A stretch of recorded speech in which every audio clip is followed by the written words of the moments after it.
AI를 우리가 어떻게 쓸지를 우리가 막 공부했단 말이에요. 그런데 이제 AI가 반대로 저희를 학습하기 시작하는 거예요. 저희 엄마보다 얘가 더 많이 알고 있겠네요 지금은. 그렇죠. 그래서 실제로 커뮤니티에 무슨 말들이 나오느냐, 챗 GPT가 남편보다 낫다 이제 이런 글들이 나오는 거예요. 소장님도 네. 와이프보다 AI가 더 낫나요? 저는 반대죠. 오히려 저는 이제 아니 후가- 본인은 왜 또 반대래요? 아니 그게 아니라 남편보다 챗 GPT가 낫다기 때문에 저는 이제 무단히 노력을 하죠. 말을 그렇게 잘하시다 그러니까 갑자기 여기서 또 와이프에게 예. 내가 챗 GPT보다 내가 나야 된다. 처음으로 버벅거렸어. AI 전문가로서 AI처럼 말씀을 네, 하시다가 맞습니다. 아이. 와이프 사랑합니다. 지식인사이드 시청자 여러분, 참 궁금한 거 많은 양상국입니다. 반갑습니다. 오늘은 AI 시대에 살아남기 위해 AI를 제대로 알아보는 시간을 한번 가져보려고 합니다. 그래서 AI 정말 전문가이시죠? IT 전문가 우리 김덕진 소장님 모셨습니다. 반갑습니다. 네, 안녕하세요. 반갑습니다. 김덕진입니다. 반갑습니다. 네, 상국님하고 오늘 또 재미있게 AI 얘기할 수 있을 것 같아서 즐겁게 기대하는 마음으로 왔습니다. 저는 이제 사실 AI랑 어렸을 때부터 되게 가까웠거든요. 아, 그러셨어요? 예, 어떤 저는 걸로 이제 보셨나요? 시골 출신인데 네. AI 그 조류 독감이 그쵸. 네, AI 하면은 다들 떠오르는 게 있죠. 조류독감 떠올리시는 분들도 예. 있고요. 디자인 쪽 하신 분들은 일러스트레이터, 그게 확장자 파일이 .ai였거든요. 근데 시골에서는 그 AI가 걸리잖아요. 네. 치킨 파티 하거든요. 그 왜냐면 튀겨서 먹으면 괜찮아가지고. 근데 이 요즘에 이 AI는 저는 모르거든요.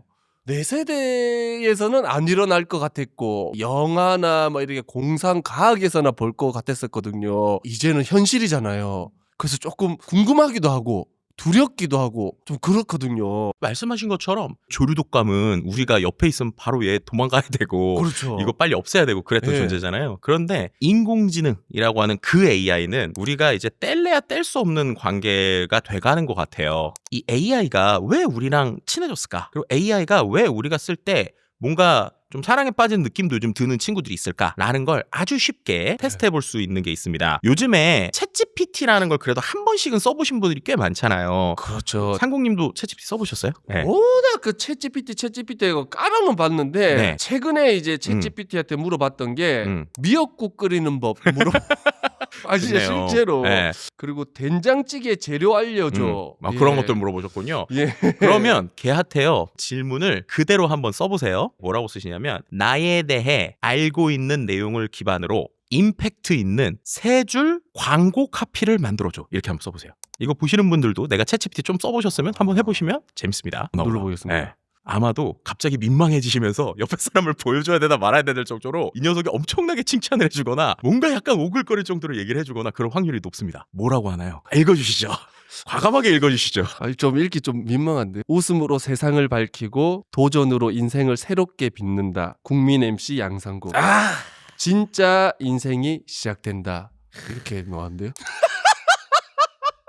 이래서 사람들이 챗GPT 빠지는 거예요. 일단은 그죠. 나에 대해서 지금 이름도 알고 그죠. 국민 MC라는 말이 국민 난 MC. 너무 좋은데요. 너무 행복하죠. 예. 그러면 왜 이 녀석이 이렇게 나를 기억할까라는 거를 메뉴에서 하나 설명드릴게요. 그게 실은 메모리라는 기능에 있거든요. 그 왼쪽에 짝대기 2개 있잖아요. 예, 짝대기 2개 누르면 대화했던 게 우리가 나오잖아요. 거기 맨 밑에 보면 아이디가 있으실 거예요. 아이디를 누르면 그 다음에 설정이 나오잖아요. 네네. 설정에서 개인 맞춤 설정이라는 게 보이시죠? 이걸 맨 처음에 누르면 뭔가 설정하라고 나올 겁니다. 그럼 이게 거기서 그냥 계속을 누르세요. 계속 그리고 나서 그 맞춤형 지침은 끄시고 이거 끄고. 예, 그 다음에 쭉 내려가 보세요. 쭉 내려가면 맨 밑에 메모리라고 하는 게 있죠. 네. 메모리 한번 눌러보세요. 그러면 거기에 메모리 관리하기라는 게 있죠. 눌러보시면 뭐가 나옵니까? 와, 야, 이거 무섭네요. 거기에 지금 아마도 상국님이 챗GPT랑 이야기한 것 중에 얘가 중요하다고 생각하는 걸 자기가 다 기억해 놓은 거예요. 이게 메모리라는 기능입니다. 이게 장기 기억 메모리라는 기능이에요. 와, 이거 진짜 저 음. 뭐라 돼 있냐면요. 네. 2025년 7월 4일부터 6일까지 제주 여행 간다. 그리고 양상국은 미역국 레시피를 저장해 두길 원한다. 아까 말씀하신 게 나오네요. 이게 뭐 베이징 여행을 한다. 이거 좀 무서운데요? 그렇죠. 이게 그럼 왜 어떻게 해서 이렇게 되는가를 좀 설명을 드려야 되는데 실은 제가 매해 AI 트렌드 책을 내고 있거든요. 근데 이제 올해 제가 가장 주목한 게 이 메모리 기능이에요. 왜냐하면 저희가 이 챗GPT라는 녀석이 나온 지 이제 3년이 됐거든요. 근데 2025년, 2024년에는 사람들이 AI를 우리가 어떻게 쓸지를 우리가 막 공부했단 말이에요. 그런데 이제 AI가 반대로 저희를 학습하기 시작하는 거예요. 우리를 학습하면서 네. 우리의 행동을 바꾸기 위해서 우리에 대한 기억들을 하나씩 하기 시작하는 겁니다. 그래서 이게 어떤 식이냐면요. 예전에는 챗GPT를 내가 쓰면 대화창 안에서만 기억을 했거든요. 그래서 아까 말씀하신 대로 뭔가 미역국 레시피 검색 이런 걸 했어요. 그 순간만 그렇죠. 하는 그럼 건데. 그 창 안에서만 이 사람은 미역국을 좋아하는구나. 그리고 그 창을 지우거나 새로운 창을 띄우면 미역국에 대한은 까먹어요.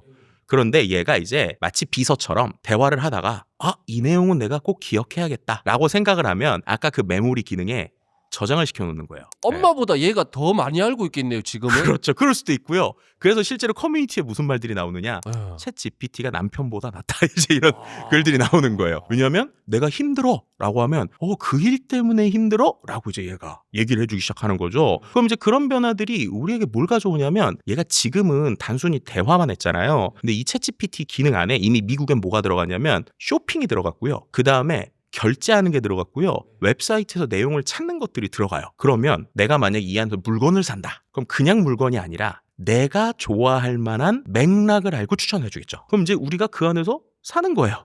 그럼 우리의 행동을 자꾸 AI가 바꾸려고 하는 겁니다. 원하는 것도 알고 있고 어떤 스타일을 원하는지도 아는 거네요. 그렇죠. 그래서 예를 들면 내가 애인이 있다. 그럼 애인하고 맛있는 음식점을 예약하고 싶은 거예요. 그래서 얘한테 예약을 해달라라고 하면 지금 이미 이 에이전트 기능을 통해서 몇몇은 예약 사이트에 직접 들어가지거든요. 그럼 예약을 할 때 그냥 예약을 하는 게 아니라 옵션에 뭐 글루텐 프리 이런 걸 넣어서 여자친구가 글루텐을 못 먹는다는 거 얘가 알고 있어서 그런 것들을 하는 정도로 정말 되게 많은 변화들이 우리에게 오고 있다 보니 이게 10년 후의 일이 아니라 지금 당장 AI가 우리를 뭘 바꾸겠구나 라는 거를 써본 사람들은 좀 느낀다. 소장님도 네. 와이프보다 AI가 더 낫나요?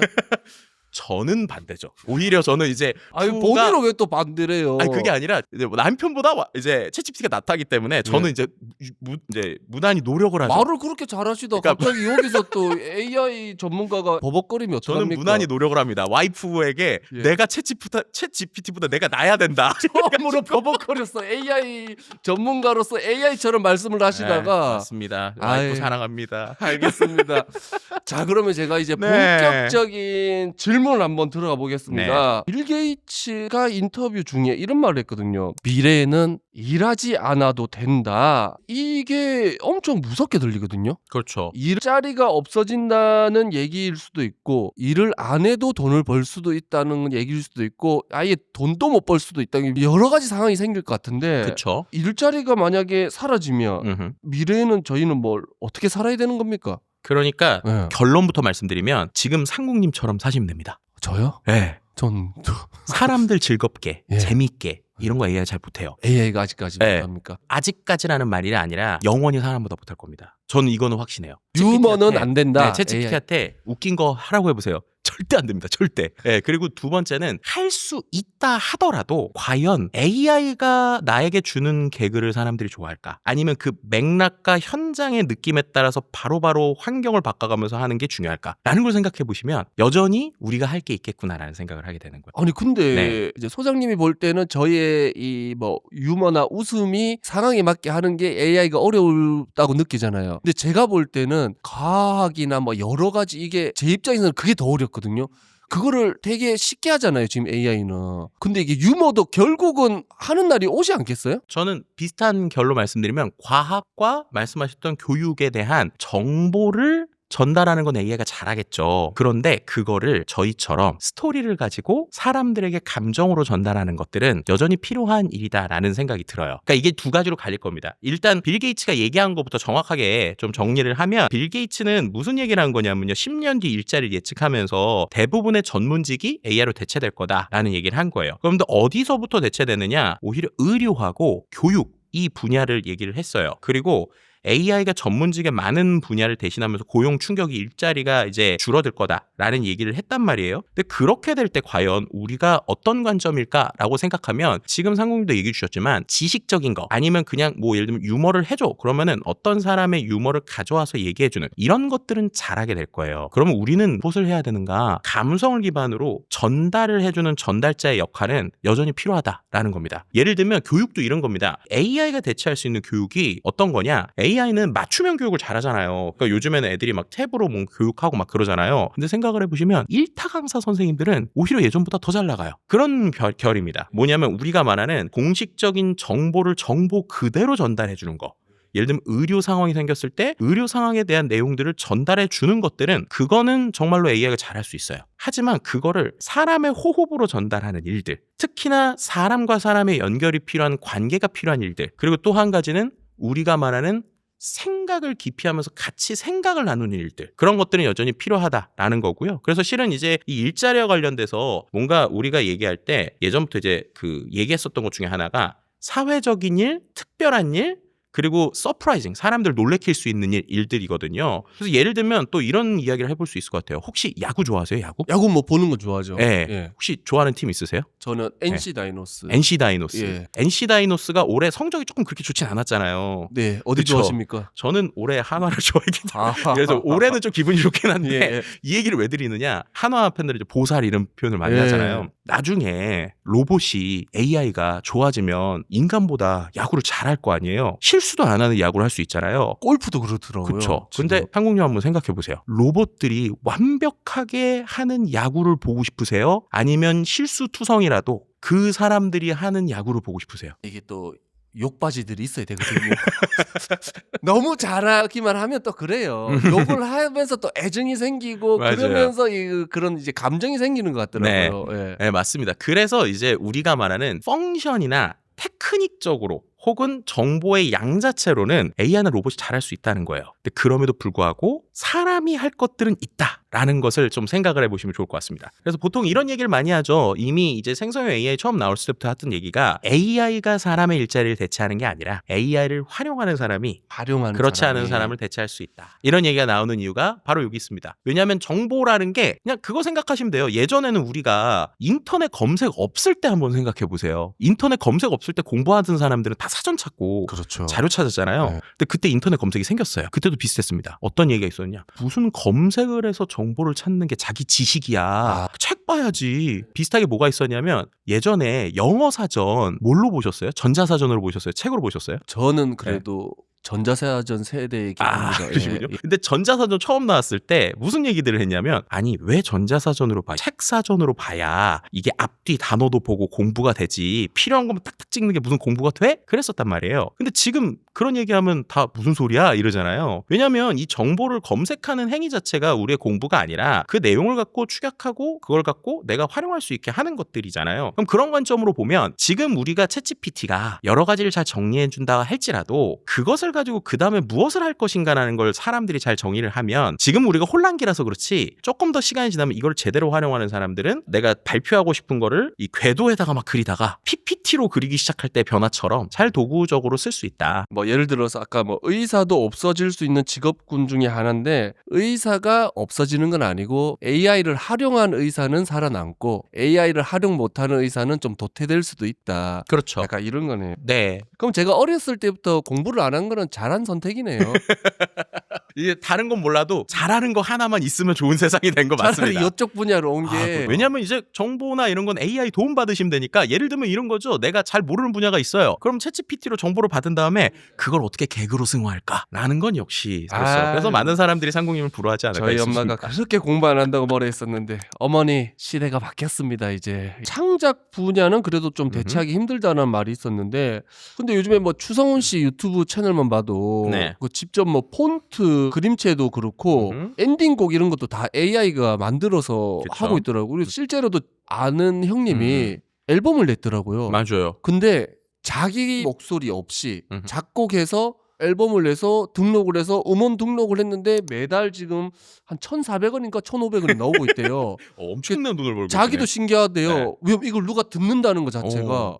근데 노래가 퀄리티가 너무 좋더라고요. 네. 예를 들면은 우리가 일상에서 듣는 배경음악이나 일회용으로 사람들에게 보여주거나 생각보다 괜찮은 곡들도 뚝딱하면 나오기는 해요. 그러니까 이게 창작 분야도 그러면 대체가 되는 겁니까? 만약에 AI 음원으로 매일 새로운 음악을 쉽게 만들 수 있는 시스템이 없었다면 추성훈 유튜브에 그렇게 매일 음악이 올라올까요?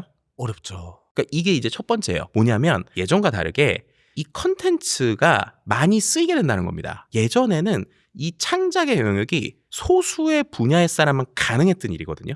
그런데 이 AI 도구들은 결국 뭘 해주는 거냐면 누구나 80점짜리 결과물을 아주 쉽게 만들 수 있게 열어준 거예요. 마치 방송이 방송국만의 전유물이다가 유튜브 때문에 많은 사람들에게 기회를 주는 거나 마찬가지입니다. 그래서 이 창작 때문에 창작자가 없어지는가라는 말 자체가 기존 창작자랑 새로운 창작자라고 개념을 생각해보면 오히려 새로운 창작자들에게는 새로운 기회가 된다라고 일단 얘기를 드릴 수 있어요. 그럼 기존 창작자들 어떻게 될까라고 하는 거가 되게 고민인 거잖아요. 이 역시도 두 가지 관점인 겁니다. 하나는 내가 기존의 시스템만 고집하던 사람들은 쉽지 않을 확률이 높아요. 하지만 이런 걸 새로운 하나의 시스템으로 받아들이기 시작하는 사람들은 원래 그분들이 잘하는 능력이 배가 되는 거예요. 예를 들면 이런 거죠. 컴퓨터 프로그램이 예전에는 내가 뭐 버전 5.0 썼는데 갑자기 버전 20이 나와버린 거라고 생각하시면 돼요. 그러면 버전 20을 야 이거는 더 이상 내가 못 건드리는 도구야 라고 보는 사람하고 야 버전 20이니까 갑자기 4배 좋으니까 이걸로 하면 더 많은 걸 뽑겠네? 라는 관점의 차이가 있죠. 단 어떤 문제가 있느냐, 절대적으로 한 곡, 노래 한 곡 만드는 비용은 내려가게 된다는 거예요. 그러면은 예전과 다르게 한두 곡을 갖고 막 성공하는 것보다는 여러 곡을 빠르게 만들어야 되는 식으로 비즈니스의 방향이 바뀌는 거죠. 결국에는 이 흐름에 대한 걸 갖고 있는 사람들은 잘 갈 거고 그렇지 않은 사람들은 힘들 수도 있다라는 거고요. 이런 사람들도 생길 거예요. 오히려 나는 AI 아무것도 안 쓰고 완벽한 나만의 창작이야 라고 하는 그런 것들도 좋아하는 사람들이 생길 거예요. 그래서 그런 사람들은 대부분 다 콘서트나 라이브 연주나 이런 걸로 또 돈을 벌 겁니다. 확실한 건 창작에도 변화가 생기는 건 맞고요. 그 변화에서 어떤 관점으로 각자의 포지션을 잡는자가 되게 중요해진다라는 겁니다. 그러니까 저는 라디오 진행을 제가 지금 3년째 하고 있거든요. 저는 일부러 잘 못하고 있어요. 오. 진행 자체를. 오. 그러니까 그 못한다는 의미는 뭐냐면 실수도 하고 버벅거리기도 하고 이상한 농담도 하고 네. 이렇게 하는 이유가 이게 AI가 대체를 못한다고 저는 생각을 했거든요. 왜냐하면 AI가 라디오 같은 경우는 진짜 대체하기 쉽겠더라고요. 네, 맞아요. 대본이 딱 주어진 데다가 타임테이블에 20분짜리면 20분을 딱 해서 넣으면 딱 진행이 깔끔하겠더라고요. 근데 저처럼 이상한 소리하고 버벅거리고 이거는 AI가 대체를 못하겠더라고요. 맞아요. 이렇게 저는 그러면 살아가는 게 맞는 겁니까? 되게 재밌는 얘기 하나 해드릴까요? 예. 학교 교수들이 AI가 쓴 보고서인지 아닌지 직관적으로 구분할 수 있는 제일 좋은 방법 뭔지 아세요? 뭐예요? 그 친구가 썼다고 하기에 너무 전문적으로 썼으면 이거 AI가 쓴 거야 이렇게 얘기를 해요. 그러니까 실제로 그런 통계들이 있거든요. AI가 잘 쓰는 단어들이 많이 있고 또 AI가 쓰면 너무 문장 구조가 완벽해서 요즘에 이제 AI로 쓴 건지 아닌지 검색해주는 이러한 도구들 좀 생겼거든요. 근데 그런데 보더라도 대부분이 인간이 썼다고 하기엔 이상할 정도로 너무 뭔가 완벽한 구조가 있으면 AI가 썼을 확률이 높다고 오히려 얘가 체크를 해버려요. 그래서 오히려 어떤 사람들은 일부러 틀려야지 않은 사람들도 생기고 있어요. 약간 AI를 쓰면서 틀림을 맞춰서 가네요. 그쵸? 옛날에는 잘함을 맞춰서 갔는데 네. 그러니까요. 그래서 아까 상국님께서 제가 AI가 아니라는 걸 보여주시려고 저희 와이프 얘기해 주신 거 정말 감사하기도 하고 뭐 그런 생각이 들기도 하고요. 이제 포인트는 그러면 우리가 전문가들뿐만 아니라 나도 해볼 수 있겠네? 라는 생각은 해볼 수 있잖아요. 그러니까 노래 만들기 이런 것도 네. 우리가 만약에 지금 당장 또 만들 수 있는 거죠. 아, 그럼요. 네. 요즘에 어느 수준인지 아세요? 노래를 듣는 시간보다 네. 만드는 시간이 더 빠릅니다. 예를 들면 5분짜리 음악이 만드는데 5분이 안 걸려요. 한번 해볼까요? 예, 그러면 지금 작곡하신 겁니까? 아, 지금 한번 이렇게 해보죠. 네. 혹시 상국님이 간단한 거 해볼까요? 저희가 보는 앞에서 바로 작곡이 가능한 거죠. 아, 그럼요. 그러면 작곡가 이름이 뭐예요? 덕진이에요? 뭐 그렇다기보다는 이제 이런 걸 해주는 앱들이 있는데 아니 그래도 소유는 있을 거잖아요. 아, 그쵸. 이제 예. 말씀하신 것처럼 일단 소유권을 말씀드리면 이 앱 수노라는 앱을 쓸 건데요.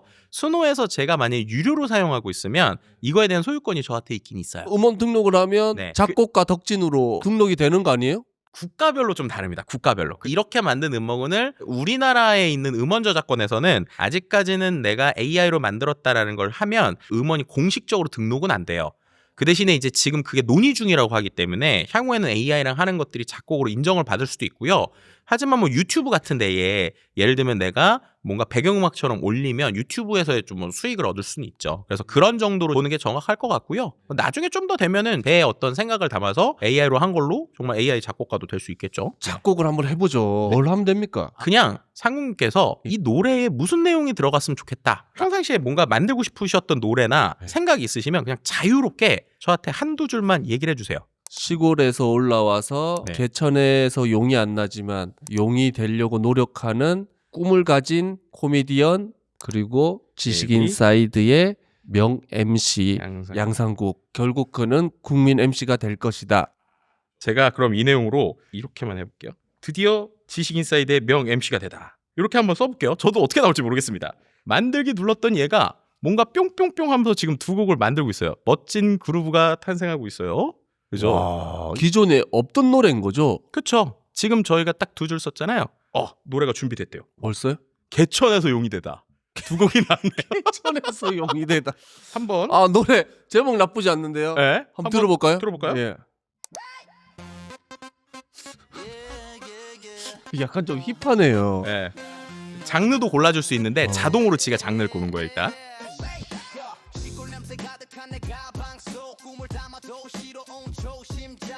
계속 물결 따라 흘러왔지만 아직도 밤이 잡힌 작은 물고기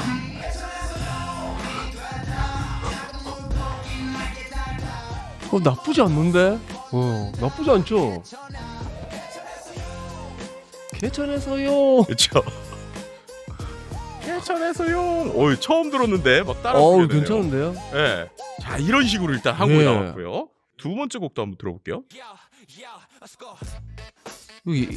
양상국 자체가 약간 힙합인가? 왜 힙합을 도구로 만들어? 나 약간 따뜻한 발라드 생각했거든. 따뜻한 발라드. 그러면 얘한테 그런 내용을 써줘도 돼요. 예를 들면 얘한테 보세요. 애절한 발라드로 만들어. 제목이 용이 되고 싶었던 남자. 이건 약간 사극 제목 아니야? 용이 되고 싶었던 남자는? 두 곡이 벌써 나왔네요. 한번 볼까요? 벌써 이 고생이 느껴진다. 가사도 있어요.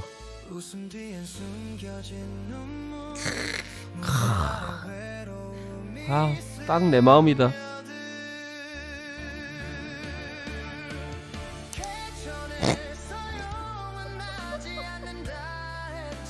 저 말이 너무 웃긴데?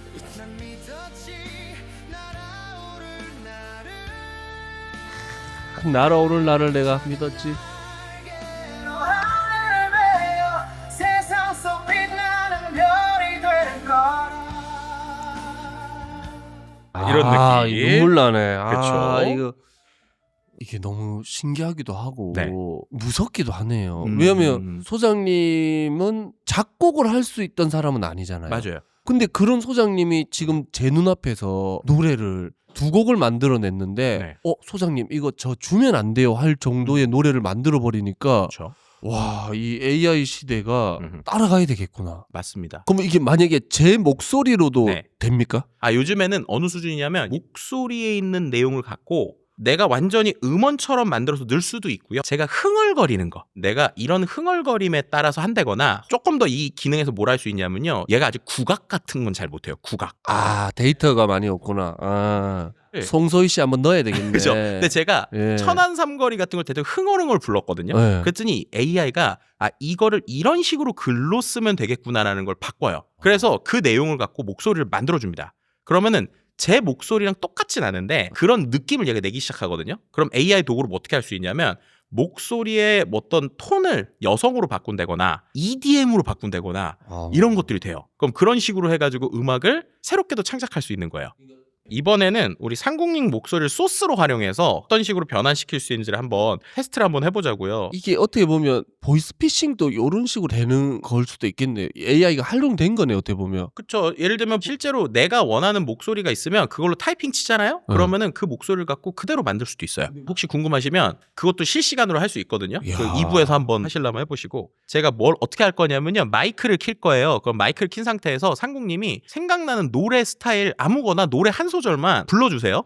자, 여기서 해보시죠. 알겠습니다. 내 거친 생각과 불안한 눈빛과 그걸 지켜보는 너. 이렇게 해서 하면 되나요? 예? 정자시죠? 예. 정지. 예. 자, 일단은 예, 이렇게 노래를 못 부르는데 이게 이제 AI로 갔을 때 얼마나 잘 부르게 바뀌는 거잖아요. 실제 양상국은 못 부를지라도 쟤는 내 목소리 비슷하게 해서 잘 부르게 바꿀 수도 있잖아요. 그것보다는 이걸 소스로 해가지고 창작을 하는 거예요. 그러니까 내가 어떤 영감을 받고 내용이 있으면 그걸 얘한테 넣어주면 그걸 갖고 전혀 새로운 관점의 노래를 만들기도 하고 창작을 해주거든요.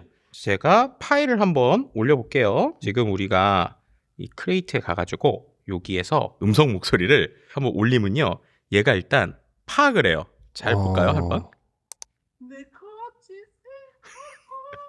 그렇게 뭐 파악할 필요까지는 없을 것 같은데. 오케이, 얘가 지금 잘 나온 것 같고요. 얘가 지금 이 내용을 갖고 어떤 식으로 만들지를 지가 고민을 하는 거예요. 그래서 요거에다가 뭔가 맥락을 주거나 비트를 주거나 내용을 업그레이드를 할 수 있는 겁니다. 자, 얘가 지금 음성이 나왔고요. 이 안에서 리믹스를, 그죠? 보면 여기 지금 내 거친 색깔과 불안한 빛과 그걸 지켜보는 더 해석하시면 되나요? 네네 하고 얘가 나왔죠. 그리고 지금 이거를 목소리를 분석한 거예요. 네, 보면 이 사람은 코리안으로 얘기하고 있고 목소리가 깨끗하고 막 그런 거란 말이에요. 그럼 이거를 갖고 이런 느낌으로 있는 목소리로 가사를 바꾸거나 스타일을 바꿔서 마음껏 만들 수 있는 겁니다. 예를 들면 나는 이제 가사를 마음껏 쓰는 거야. 나는 양상국, 내가 인공지능 세상을 지배하며 명 MC로서 거듭날 거야. 아무리 인공지능이 나에게 와도 나는 여전히 살아남아. 왜냐? 난 웃기거든. 뭐 이렇게 말도 안 되는 가사를 준 다음에 이러면 이제 제 목소리로 나오는 거예요? 아니요, 비슷한 형태로. 그러니까 얘가 이거를 양상국님의 목소리를 얘가 파악을 해서 아, 이건 이런 스타일이야라고 이제 생각을 한 거고요. 그 다음에 제가 가사는 마음대로 줬고, 그리고 나서 스타일을 어떻게 해볼까요? 어떤 느낌의 노래를 만들어 볼까요? 그래도 발라드가 그래도 좀 듣기 좋지 않겠어요? 발라드? 네. 예. 그러면 그냥 그대로 둬볼게요. 얘가 지금 목소리를 파악했을 때 어떤 식으로 나오는지. 나는 양상국, 내가 인공지능 세상을 지배하며 명령스러워서 거듭날 거야. 약간 닮은 것 같기도 하고. 나에게 와도 나는 여전히 살아남아. 왜냐? 난 웃기거든. 아예 그냥 네. 이 선생님이 근데 이제 이거는 테스트 하신다고 짧게 그냥 다시 보면 테스트 버전을 보여주는데, 만약에 저희가 이것 또한 시간을 약간은 투자를 해서 제대로 만들어 버리면 진짜 제가 실제 노래 부르는 거랑 똑같이 만들 수도 있는 거잖아요. 시간만 좀 더 투자를 하면. 그래서 앞서서 저희가 인공지능 시대 창작이라는 얘기를 했고 기존의 음악가들에 대한 얘기를 했잖아요. 실은 지금 이건 되게 기본 버전을 보여드린 거고요. 이 프로 버전을 보면 이거를 얘네가 목소리를 다 나눠요. 그래서 이 안에 있는 뭐 드럼 비트도 따로 나오고 목소리도 따로 나오고, 그래서 하나하나 튜닝을 하면서 조절할 수 있거든요. 그러면 생각을 해보면 테크닉적으로는 누구나 이제 할 수 있는 거예요. 근데 이제 거기서부터가 똑같이 음악가의 감각의 영역인 거예요. 예를 들면 우리가 똑같은 노래를 만들어도 히트 작곡가가 있고 그렇지 않은 분들이 있잖아요. 근데 히트 작곡가들은 사람들에게 통하는 그 감성을 알잖아요. 그러면 이 AI는 뭐 어떻게 되는 거냐면 찍으면 80점짜리가 아까처럼 30초 만에 몇 곡이 나오니까 하루에도 몇백 곡을 만들 수 있거든요. 그럼 거기서부터는 프로듀서로서의 관점이 되게 중요한 거예요. 그럼 수백 개의 곡 중에 실제로 이게 될 것 같다라고 느끼는 곡을 감각적으로 알고, 그리고 그 곡을 아까 이것보다 추가적인 버전을 하면 멜로디를 바꾼다거나 튜닝을 하거나 목소리를 할 수도 있거든요. 그럼 그런 형태로 되면 원래 음악가들 관점에서 내가 감각이 있는 사람은 그래도 내가 뭔가를 만들려면 꽤 스케치를 할 때 시간이 오래 걸렸는데 이걸 통해서 스케치 시간을 줄이는 거죠. 그럼 제가 선생님 얘기를 듣고 이거를 봤을 때 AI를 잘 쓰는 작곡가가 살아남는 거네요. 그렇죠. 필요하고. 네, 맞습니다. 그전에는 뭐 작곡가 10명, 20명에 해서 좋은 작곡가가 뭐 한두 곡의 히트곡이 나왔다면 지금 AI를 써서 많은 곡을 빨리 잘 뽑아내는 작곡가가 살아남는 거네요. 네. 그리고 이미 되게 중요한 얘기 또 해두셨는데 이미 자세히 요즘에 아이돌 곡들 보잖아요. 작곡가가 한두 명이 아니에요. 보시면 어떤 거 막 10명, 15명 그러거든요. 그게 어떻게 되는 거냐면 이 15명이 리듬이나 내용들을 하나씩 송캠프라고 그래서 각자가 만들어요. 그럼 그거를 PD 같은 사람이 조합을 하는 거예요. 그러니까 이미 방식이 한 곡을 처음부터 끝까지 한 사람이 만드는 게 아니라 좋은 부분을 따서 조합을 해서 노래를 만들고 있거든요. 그렇다면 아까 말씀하신 것처럼 사람이 비트를 찍는 거랑 AI가 비트를 찍는 거랑 AI의 비트들도 같이 섞어서 들어올 수 있는 거예요.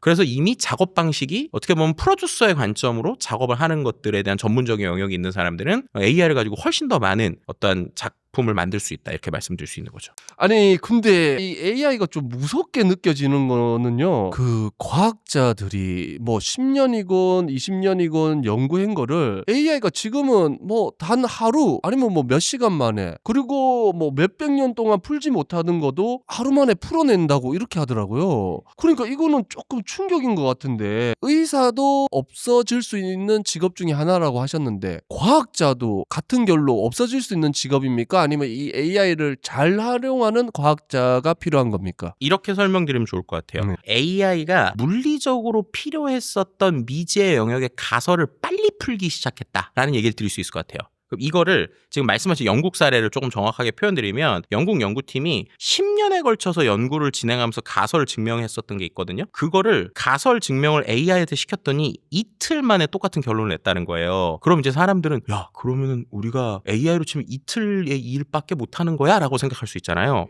근데 이거를 관점을 바꿔보면 역으로 사람이 물리적 시간을 써서 10년 동안 해야 될 거를 이틀로 줄였다. 그럼 나머지 9년 363일 동안 원래 10년 후에 해야 될 연구를 할 수 있게 된 거예요.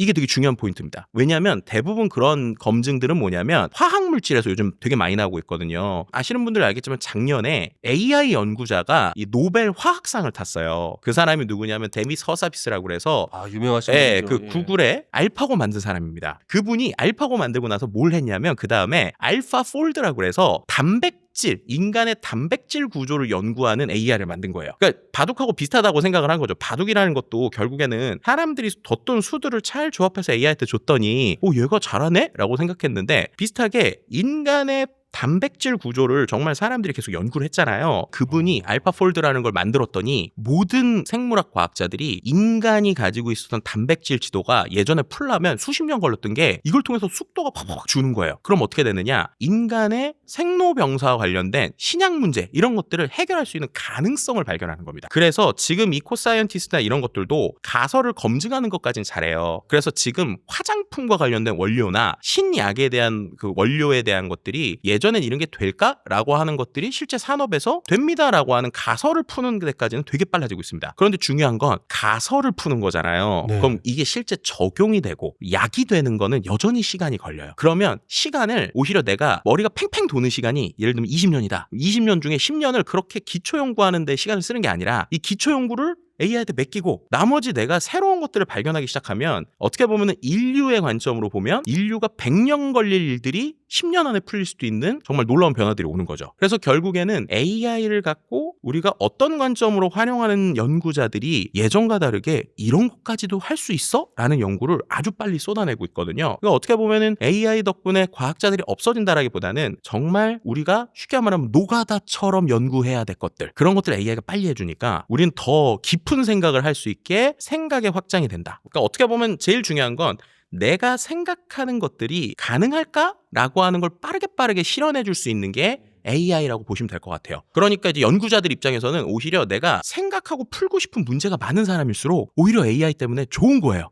왜냐면 예전에는 내가 이거 될까? 딸깍 누르면 이게 막 몇 달 걸리던 일이 될까? 딸깍 하면은 됩니다 안 됩니다라는 게 대충이라도 몇 시간 안에 나오게 되면 야 그럼 이것도 생각해볼까 저것도 생각해볼까 라고 하는 사람들이 되게 많은 걸 할 수 있는 시대가 되는 거죠. 알겠습니다. 뭔가 이제 미래에 큰 변화가 있을 것 같은데 근데 이제 가장 중요한 거는 우리가 AI 시대에도 먹고 살아야 되거든요. 그쵸. 예, 그러니까 과연 이거 그러면 어떤 직업을 선택을 해야 되나? AI 시대에 살아남을 직업들은 뭐가 있습니까? 코미디언 있고. 예. 맞아요. 그러니까 저는 이런 얘기 드리고 싶은데요. 어떤 직업군이 살아남는가요라는 질문을 제가 진짜 많이 받았거든요. 근데 저는 역으로 말씀드릴 때 이게 되게 교과서적인 얘기라 이상하게 들릴 수도 있지만 자기가 좋아하는 일 하는 사람이 살아남습니다. 진짜 교과서적이잖아요. 근데 왜 그러느냐? 일의 속도가 너무 빨리 바뀌어요. 그러니까 무슨 얘기를 드리고 싶은 거냐? 저한테 지금 AI 전문가라고 말씀을 하셨잖아요. 실은 저는 이 말을 되게 조심스럽게 받아들이거든요. 왜냐하면 솔직히 말씀드리면 저는 15년 동안 해왔던 일이 데이터 분석하는 일이에요. 그런데 이 데이터 분석하는 일을 하고 있는 상황에서 갑자기 빅데이터라는 게 나왔어요. 빅데이터 맞아요. 네, 그러니까 예. 제가 이제 빅데이터라는 말이 있기 전부터 관련 데이터 분석을 했는데 갑자기 빅데이터라는 말이 나오더니 제가 하는 일이 빅데이터라는 거예요. 그래서 갑자기 똑같은 일을 하는데 저를 빅데이터 전문가라고 불러주기 시작하는 거예요. 언론에서. 그러다가 계속 똑같은 일을 하면서 강의도 하고 방송도 했더니 그 부분에 있어서 갑자기 4차 산업혁명이라는 말이 나오고 디지털 트랜스포메이션이라 나온 얘기가 나오니까 그 모든 것의 근원이 데이터거든요. 그러니까 그런 또 전문가라고 불러주시는 거예요. 그러다가 이제 이거를 가지고 어떻게 확장할까 하다가 관련된 알고리즘이나 이런 것들도 연구를 하기 시작을 했더니 갑자기 인공지능 전문가를 불러주시니까 저는 되게 명칭이 되게 조심스럽거든요. 근데 제가 왜 이런 얘기 드리냐면 그럴 때마다 저한테 하던 질문이 그거였어요. 어떻게 하면 빅데이터 전문가가 되나요? 어떻게 하면 인공지능 전문가가 되나요? 그럼 제가 그때마다 똑같은 얘기를 해드렸습니다. 자기 좋아하는 걸 해야 된다. 왜냐하면 어디든 데이터가 쓰이고 어디든 AI가 쓰이고 어디든 기술이 쓰일 건데 중요한 건 내가 좋아하는 걸 깊이 파야 다른 사람이 안 알아주는 시기를 건너갈 수 있고 그러다가 트렌드가 바뀌면 기회가 왔을 때 내가 원래 좋아하는 이 일에 AI가 얹혀져서 혹은 여러 가지가 얹혀져서 확장이 된다는 얘기를 드려요. 왜 이 얘기를 드리냐면 제가 빅데이터라는 말을 처음 듣기 시작하는 2010년, 12년 때 그때 저한테 전공 뭐 해야 돼요? 그러면 저는 빅데이터 전공 좀 안 하셨으면 좋겠거든요. 근데 지금 그 많이 들으시죠? 그런 얘기. 지금 빅데이터, 뭐 데이터 분석하는 사람, 코딩하는 사람 이런 사람 미국에서도 이제 들뽑기 시작한다. 이런 얘기 나오고 있단 말이에요. 왜냐하면 지금 뜨는 산업 자체가 10년 후에 그들이 사회에 나왔을 때까지 과연 종속이 될까? 유지가 될까? 쉽지 않다는 겁니다. 그러면 왜 우리가 지금 유튜브에서도 이런 얘기를 하고 있겠어요? 요즘 유튜브 잘 나가는 사람들 보면 대부분 다 유튜브 하고 싶어서 했던 사람들이 아니고 본인들이 하고 싶었던 것들을 잘 얘기하고 얘기하던 것들이 어떻게 보면 사람들에게 공감을 받으면서 갑자기 나도 모르게 유튜브 스타가 되는 사람들이 많잖아요. 그걸 견뎌내려면 결국에는 자기가 좋아하는 걸 해야 돼요. 아니 근데 좋아하는 거를 하는 거는 맞는 것 음. 같은데 직업을 나누기는 그렇지만 연봉이라는 게 또 존재하지 않습니까? 그렇죠. 예를 들어서 뭐 의사, 변호사 이런 데는 이제 고임금인데 요런 직업들은 앞으로 그러면 연봉이 낮아질 확률이 높은 건가요? 우리나라 관점으로 냉정하게 말씀드리면 이제 시작하시는 분들한테는 힘들어요. 왜냐? 이 말씀하셨던 전문가, 무슨 땡땡사 이런 데들은 냉정하게 말하면 그 안에서의 바운더리들이 있습니다. 무슨 말이냐면 그들을 감싸고 있는 여러 가지 시스템들이 있어요. 그렇기 때문에 생각보다 변화가 빠르지 않아요. 그러면 지금 있으신 분들은 그래도 10년, 15년은 괜찮은 확률이 괜찮은데. 높습니다. 왜냐하면 그분들은 오히려 AI 덕분에 덕을 봐요. 왜냐? 이 AI가 지금 잘하는 건 우리가 말하는 막내 사원들이 빠르게 서류 정리해 주는 거 아니면 뭔가 기초적인 판례를 찾는 그러니까 물리적인 시간을 들여야지만 하는 것들 일단 잘해주거든요. 그런데 예를 들어서 AI가 이런 걸 해주면 변호사 사무실을 생각해 보세요. 그럼 변호사 사무실에서 정말 위에 선임 변호사가 있고 밑에서 도와주는 친구들이 있는데 이 도와주는 친구의 수는 줄어도 되는 거예요. 그러면 변호사 내가 만약에 메인 변호사다라고 하면은 냉정하게 말하면 인건비가 줄어들거든요. 그럼 그분들은 오히려 좋은 거예요. 그런데 그 자리까지 가야 되는 사람들은 지금 그러면 내가 저 사다리를 밟고 갈 수 있을까? 라고 하는데 어려움이 있다는 겁니다. 그래서 말씀하신 것처럼 지금 어느 정도 직급이 있는 분들은 내 거를 여러 가지의 바운더리를 지킬 수 있어요. 10년, 15년 정도. 그런데 내가 10년, 15년 후에 변호사가 되겠다라고 생각하시는 분들은 정말 내가 이 변호사를 제대로 하고 싶은 마음이 있는 분들 그리고 AI랑 같이 뭘 해야 될지 아는 사람들이 기존과 다른 전략을 짜지 않으면 확실히 지금과 같은 포지션은 좀 어렵다. 조금 어렵다. 예, 이렇게 설명드리는 게 좋을 것 같고요. 변홍사는 어때요? 변호사도 비슷하죠. 변호사라고 하는 일들이 아니 변홍사. 변홍사. 오히려 변홍사가 중요합니다. 그건 변홍사가- 잘할 수 있어요. 친구들이 이제 농사 지은 친구들 많거든요. 왜냐하면 네. 요즘에 실제로 그 미국에서 되게 뜨는 직업들 중에 대부분이 몸 쓰는 직업이 많아요. 몸 쓰는 직업. 왜냐면은 몸 쓰는 직업, 특히나 우리나라는 조금 다를 수 있는데 예를 들면 미국은 일단 인건비가 높잖아요. 인건비가 높으니까 우리로 치면 게러지 같은 데에 뭐 예를 들면 주차장 같은 데 뭐 구멍 나서 떼워주고 이러고 하는 배관공이나 아니면 예. 철물 하시는 분들이 들었어. 그런 분들이 실제로 몸을 쓰면서 돈을 많이 벌어요. 우리나라 기준으로 보면 목수 이런 분들 하시던 분들이 그쪽 가면 되게 임금이 고임금이라고 얘기를 들었거든요. 그렇죠. 그리고 요즘에 또 한 가지는 농업이나 이런 우리가 생각해 보면은 사람들이 어떻게 보면 여전히 필요한데 좀 기피하는 쪽 있잖아요. 그런 쪽에서는 한 사람이 또 할 수 있는 역량이 늘어납니다. 무슨 말이냐, 요즘에 스마트가 대부분 이런 기초 농업 아니면은 수산업 이런 데 붙거든요. 그러면 한 사람이서 AI나 자동화되어 있는 트랙터들을 활용해서 할 수 있는 산업의 크기가 커져요. 사람이 이제 힘을 쓰는 거는 조금 좋아진다고 했는데 근데 제가 그 미국 보니까 테슬라 로봇도 막 커피 타고 이제 막 하잖아요. 그리고 뭐 애기 돌보기 뭐 이런 것도 하던데 AI가 이제 가능한 거 아닙니까? 이런 부분도? 그러니까 결국에는 아까 말씀드린 대로 만약에 로봇이나 아기를 케어하는 데가 정말로 사람처럼 완벽하게 될 수준까지 가잖아요. 그러면 그 전에 지금 우리 상황에서 어떻게 되냐면 그런 로봇들을 잘 부릴 수 있고 그걸 갖고 시스템을 만들 수 있는 사람으로 가야 되는 거예요. 이게 무슨 말이냐면 농업도 지금 뛰어들면 아직은 로봇이 완벽하진 않거든요. 그러면은 그런 어떻게 보면 내가 로봇이나 디지털을 활용한 농법에 대한 노하우나 아이디어를 키워가면 로봇이 좀 더 완벽해졌을 때 그런 것들을 부릴 수 있는 비즈니스를 하는 거죠. 그래서 지금 말씀하신 아기 돌봄도 이게 아기가 지금 로봇이 이렇게 휴머노이드가 완벽하진 않아요. 그리고 이제 사람들은 여전히 두려워하잖아요. 그런데 내가 그거에 대한 꿈이 있고 비전이 있잖아요. 그럼 그 불안감을 줄여주면서 그 빈틈을 채우는 쪽에 대한 일은 앞으로 5년, 10년 기회가 있는 거예요. 그래서 계속 말씀드리는 게 뭐냐. 만약에 내가 애기 보는 걸 너무 좋아하는 사람이에요. 그런데 이게 로봇이 두려움이 있어요. 그럼 오히려 지금 빨리 뛰어들어야 되는 거예요. 빨리 뛰어들어서 이 변화가 어떻게 일어날 거고 그 변화에서 그럼 나는 이 변화를 어떻게 주도할 건가 라는 생각을 갖고 움직이면 충분히 지금 할 수 있는 것들이 많다. 근데 지금 되게 좋게 얘기를 해주시는데 근데 미래적으로는 결국은 그러면 없어지긴 하는 거죠. 로봇이 조금 더 정교해지고 완벽해지고 하는 순간에 냉정하게 봤을 때는 그렇죠. 그런데 이제 그건 그거죠. 예를 들면 100년 전에 어떤 일이든 이 일이 없어질까요? 계속될까요? 라고 하면 그거는 그때도 100년은 없어질 거예요 라는 얘기예요. 그래서 저는 이렇게 얘기 드리고 싶은 거예요. 영원히 지속될 일은 없을 겁니다. 그런데 우리는 지금 100년 후를 볼 수가 없어요. 그러면 앞으로 냉정하게 요즘에는 이 AI 변화가 너무 빠르니까 기업들도 1년 후 계획도 못 짜고 있는 상황이거든요. 그래도 적어도 10년 안에 우리가 없어지지 않으면서 오히려 10년 안에 기회가 있는 것들이 무엇일까라는 관점으로 봐야 된다는 거죠. 앞서서 말씀드린 대로 지금 변호사분들이 지금은 괜찮아요. 네네, 그런데 맞죠. 이제 그분들이 그 다음 세대가 될 때는 모른다는 것처럼 그럼 지금은 뭘 해야 되느냐. 기술이 빨리 진화해서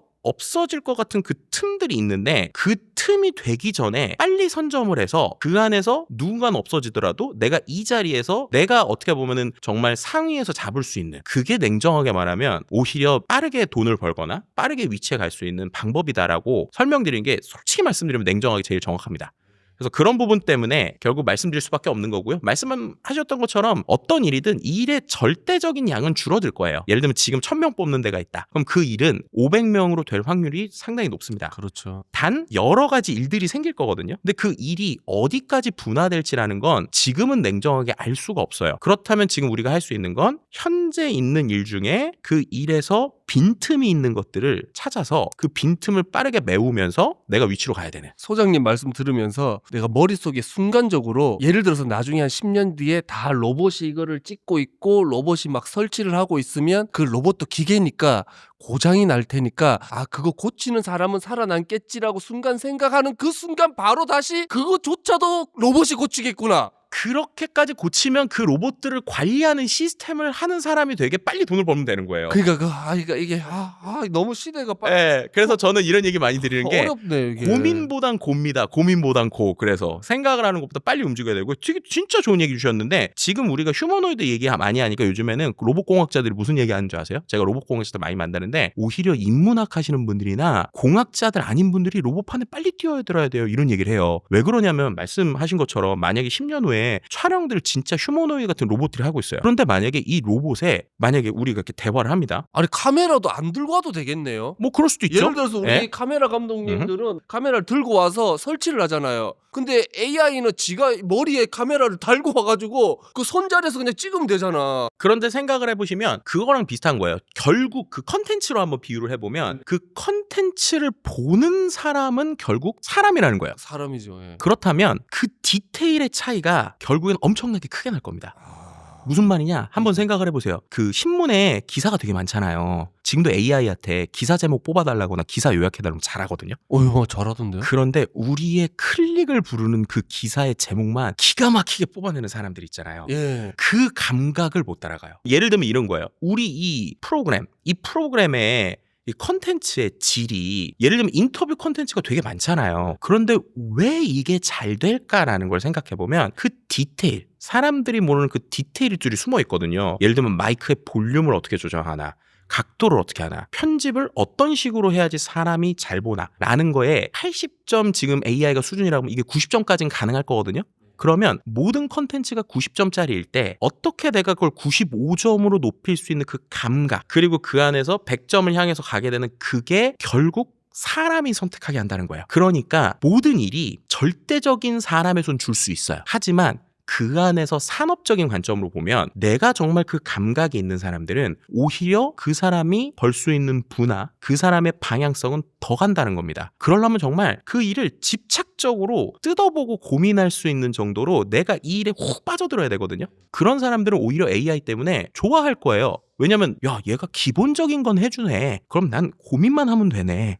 그럼 그걸 갖고 움직이면 되네 라는 관점에서 어떻게 보면 그렇게 감도가 높고 감각이 있고 그 안에서 내가 말하는 직관을 키울 수 있는 사람들은 AI를 통해서 어떤 일이든 잘할 수 있다 라는 거고요. 단 여기서 걱정은 우리가 아까 얘기한 것처럼 이 사람들의 수는 줄어들 거다. 그러면 절대적인 사람들의 일자리가 정말 지금처럼 다 유지가 될까라는 거는 솔직히 저도 잘 모르겠습니다. 소장님이 조금만 AI 발전 속도를 늦춰주면 안 되나요? 너무 빨라가지고 지금 이제 좀 못 저도 따라. 정말 그러고 싶어요. 저도 너무 힘들어요. 어릴 때 저희가 부모님들한테 엄마 아빠는 이것도 몰라 이런 시대가 있었거든요. 근데 이제 막 제가 AI를 못 따라가고 있으니까 솔직히 무섭기도 말씀드리면 합니다. 전 예. 매일 보는데도 저도 못 따라가겠어요. 그래서 어떨 때는 자고 일어나면 야, 좀 정리 좀 됐으면 좋겠다 이럴 정도로 너무 빠른데요. 근데 그도 그럴 게 지금 어떤 거라고 생각하시면 되냐면요. 처음에 스마트폰 나왔을 때랑 비슷한 현상이라고 생각하시면 돼요. 스마트폰 처음 나왔을 때 앱이 진짜 많이 나왔었잖아요. 네. 상국님 처음에 앱 여러 개 막 까신 기억들이 있으시죠? 뭐 이것저것 뭐 한번 다 한번 깔아보죠. 예. 근데 요즘에 앱 몇 개나 쓰세요? 딱 쓰는 거 우리가 스마트폰을 봤을 때 첫 화면에 있는 정도만 거의 쓰는 것 같은데. 그쵸. 예. 그걸 우리가 경험을 했잖아요. 네. AI 회사들이 다 아는 거예요. 지금 그런 거다. 그래서 지금 뭘 쏟아내서 사람들에게 우리의 경험치를 빨리 갖고 와서 우리 것만 쓰게 안 만들면 결국에는 수많은 앱 중에 하나처럼 안 될 거야. 그러니까 지금 전 세계가 너무 심할 정도의 속도 경쟁을 하고 있는 것도 맞아요. 그런데 이 안에서 있는 어떠한 사람에 대한 문제보다는 일단은 이게 비즈니스 논리로 간다는 게 조금은 힘들고 씁쓸한 얘기긴 합니다. 근데 그럼에도 불구하고 그걸 경험해본 앱스토어나 새로운 기능이 생겼을 때 결국 선점하는 사람들이 어떠한 현상을 받는지를 아는 이러한 회사들이 이렇게 쏟아내고 있어서 저희도 힘들다 이렇게 말씀드릴 수 있을 것 같습니다. 알겠습니다. 네, 이게 AI를 배우면 배울수록 두렵기도 하고 또 배워야 될 것 같기도 하고 뭐 여러 가지 마음이 지금 공존을 하는데 자 그럼 마지막으로 AI를 잘 활용하기 위해서는 우리에게 필요한 능력은 무엇입니까? 그냥 쉽게 말씀드리면 제가 항상 3년 내내 말씀드리는 게 있는데 AI는 아는 만큼 보이는 게 아니라 써본 만큼 보인다라는 얘기를 드립니다. 아무리 강의 많이 들으셔도요. 그냥 챗GPT 깔아보고 대화해보고 느끼는 거 그게 제일 중요해요. 그리고 두 번째로 이건 하나 생각하시면 좋을 것 같아요. AI는 정답을 만들어주는 애가 아니라 대답을 해주는 데다. 이게 되게 차이가 있는 거예요. 뭐냐면은 우리는 AI한테 100점짜리를 바라고 있거든요. 그런데 지금 생성형 AI는 100점짜리가 아니라 말씀드린 대로 80점 혹은 90점이 나옵니다. 그럼 그거를 계속적으로 대화하면서 만들어갈 수 있는 그 능력 해보고 고쳐보고 시도해보면서 결국에는 해보니까 되네요? 라는 걸 느끼는 게 지금 상황에서 AI를 잘 쓸 수 있는 능력이다 이렇게 말씀드릴 수 있을 것 같아요. 네, 진짜 AI는 내가 할 건 아니라는 생각을 많이 가고 있었어요 현재까지는. 근데 이거를 순간 놓치면 뒤처지고 약간 따라갈 수 없겠다는 생각을 오늘 소장님하고 얘기를 하면서 많이 느끼고 있거든요. 우리 김덕진 소장님과 저희가 또 AI 2편이 또 준비되어 있습니다. 여러분들 꼭 보셔야 됩니다. 2편까지도 시대에 뒤처집니다. 예, 2편에서 또 우리 김덕진 소장님과 AI에 대해서 한번 얘기 나눠보도록 하겠습니다. 소장님 감사합니다. 네, 감사합니다.